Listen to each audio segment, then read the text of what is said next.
Hello guys, welcome back to another brand new video. आज के इस वीडियो में मैं एक्सप्लेन करने वाला हूँ विनलैंड सागा सीजन 3 एपिसोड 7 को। एंड अगर तुमने पहले वाले एपिसोड्स नहीं देखे तो जाके देख लेना, प्लेलिस्ट बनी हुई है। एंड एपिसोड 8 देखने के लिए चैनल को सब्सक्राइब करके बेल आइकन कॉल पे कर लेना और इस वीडियो पे 50 कमेंट्स और 50 लाइक्स कर देना। जैसे ही इन गोल्स को कंप्लीट कर दोगे मैं अगला वीडियो रिकॉर्ड करने बैठ जाऊंगा। तो अब एपिसोड स्टार्ट करते हैं। चैप्टर शुरू होता है और हम देखते हैं कि लीव अपने शिप के साथियों से कह रहा होता है कि वो 2 दिन में ग्रीस के लिए निकलने वाले हैं। एंड ये न्यूज पाकर वो सब शॉक हो गए। लीव उनसे कहता है कि वो ग्रीनलैंड नहीं जा सकते क्योंकि अगर वो फार्म में वापस जाएंगे तो आइसफॉल उन्हें कहीं जाने पर रोक देगी और इससे उनके शेड्यूल में और 6 महीने का डिले हो जाएगा। तो इससे अच्छा वो गुडरीड के शादी में रुकेंगे और फिर ग्रीस के लिए निकलेंगे। लीव का बड़ा बेटा लीव से पूछता है ग्रीस में कहाँ जाओगे। लीव बोलता है मिल्का गार्ड में, कैपिटल ऑफ बाइजेंटाइन एम्पायर। लीव उनको बोलता है अपने सामान टूला के शिप में शिफ्ट करने को। देन वो टूला के शिप को लेकर ग्रीनलैंड चले जाएंगे और वो उनके साथ बगाइस को भी लेकर जाएंगे। लीव का बड़ा बेटा उससे बोलता है ये पागलपन है, इस उम्र में आप मौत को बुलावा दे रहे। लीव कहता है ग्रीनलैंड में सेटल होने का सपना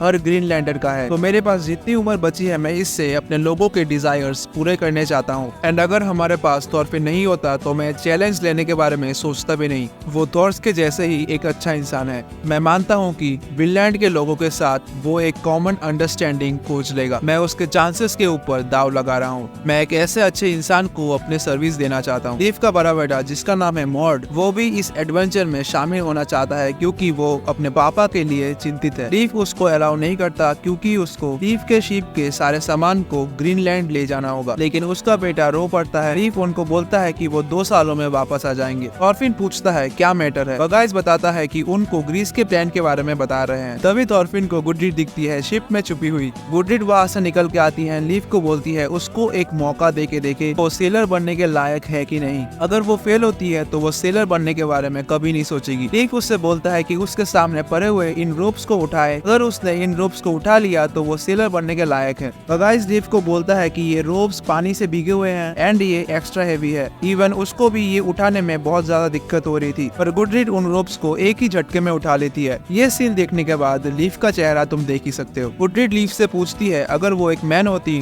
तो क्या वो सेलर बन सकती थी। लीव इसके जवाब में हाँ बोलता है। देन गुडरीड वहाँ से चली जाती है। लेना लीव से पूछता है क्या उसको सॉरी फील नहीं हो रहा। लीव बोलता है ये उसके अच्छे के लिए है। उसके बाद हम देखते हैं सिगार्ड और गुडरीड की शादी हो रही होती है। हवडन सिगार्ड से कह रहा होता है सिगार्ड इस तलवार के आगे झुको और अपने आत्माओं के पंख को रख दो। बेसिकली वहाँ पे उनके लिए एक शादी का रिचुअल हो रहा था, जैसे कि हमारे यहाँ पे शादी से पहले का रिचुअल होता है। सिगार्ड जो स्टेटमेंट या प्लेज कहने वाला था वो आधा कह के ही भूल जाता है। जैसे तुम भी वीडियोस तो देखते हो लेकिन लाइक करना भूल जाते हो। गुडरीड सोच रही होती है मैं जानती थी ऐसा ही कुछ होगा। सबके अपने जीवन में कहने सुनने होते हैं एंड शायद मेरे कहने सुनने में शिप को राइड करना नहीं लिखा था। मेरे पास टैलेंट हो या ना हो बट मैं अपने लाइफ में अपने मन के कहने सुनने को फॉलो नहीं कर सकती। सीन शिफ्ट होता है। हम देखते हैं सब लोग पार्टी कर रहे थे। गुडरीड सिगार्ड के बगल में बैठी हुई थी। तभी टूला आकर उसे कहती है कि वो उसके चैम्बर में जल्दी आए ताकि वो उसको प्रिपेयर कर पाए बाद की इम्पोर्टेंट ड्यूटी के लिए। हम देखते हैं गुडरीड को टूला रेडी कर रही थी। तभी कुछ समय बाद सिगार्ड गुडरीड के रूम में आता है। वो देखता है एंड गुडरीड से कहता है कि वो फिर से लड़कों के ड्रेस में आ गई है। वो गुडरीड से पूछता है क्या उसे दुल्हन का ड्रेस पहनने में अच्छा नहीं लगता। गुडरीड कहती है उसने जो ड्रेस पहन रखा है वो बहुत कंफर्टेबल है एंड गरमदायक भी। सिगार्ड पूछता है तुम्हारा पूरा टाइम मूड ऑफ था, क्या तुम्हारे घर में किसी के साथ लड़ाई हुई थी। गुडरीड बोलती है नहीं। सिगार्ड कहता है शादी एक औजार है 2 क्लैंस को एक साथ लाने का। गुडरीड पूछती है हमारे साथ रिश्तेदारी करके एक गरीब फार्म से तुम क्या कमा पाओगे। सिगार्ड कहता है लीव के फार्म के सहारे वो ग्रीनलैंड में ट्रेडिंग करने का एक रास्ता बनाना चाहते हैं। उसके फादर का प्लान है वहाँ पे मिलने वाले सारे रिसोर्सेस को हथिया ले, पर वो वहाँ पे कोई किंगडम नहीं बनाना चाहते। उसके बाद सिगार्ड अपने बिजनेस को ग्रीनलैंड में कैसे बढ़ाएगा इसके बारे में गुडरीड को बता रहा होता है, लेकिन गुडरीड के दिमाग में कुछ नहीं घुस रहा था। देन सिगार्ड गुडरीड को बेड में सुला देता है एंड कुछ करने की कोशिश करता है। कुछ का मतलब तो तुम समझ ही गए होगे, अरे वही जो शादी के बाद करते हैं। बट कुछ करने से पहले ही गुडरीड अपना पॉकेट नाइफ सिगार्ड के पैर में घुसा देती है। देन सिगार्ड गुडरीड को एक लाफे में बेड से फेंक देता है।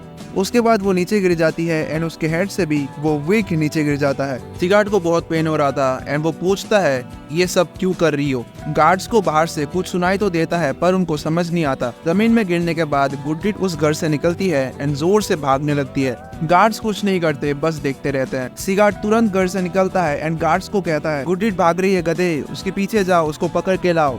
एंड यहाँ पे चैप्टर एंड होता है। अगला चैप्टर मैं 2-3 दिन में अपलोड करने की कोशिश करूंगा क्योंकि और भी 2-3 वीडियोस में काम चल रहे हैं, इसलिए थोड़ा देर हो जाता है, पर मैं पूरी कोशिश करूंगा कि विनलैंड के वीडियोस जल्दी लाऊं। नेक्स्ट एपिसोड देखने के लिए लाइक गोल और कमेंट गोल कंप्लीट करना मत भूलना। और अगर तुम चैनल में नए हो तो चैनल को सब्सक्राइब करके बेल आइकन को ऑल पे कर लेना। एंड तुम मुझे अपने थॉट्स बताओ कि गुडरिट यहाँ से भागकर कहाँ जाएगी। जिसका भी कमेंट ठीक होगा मैं उसका कमेंट पिन करूंगा। मैं मिलता हूँ तुम सबसे नेक्स्ट वीडियो में, तब तक के लिए गुड बाय एंड पीस।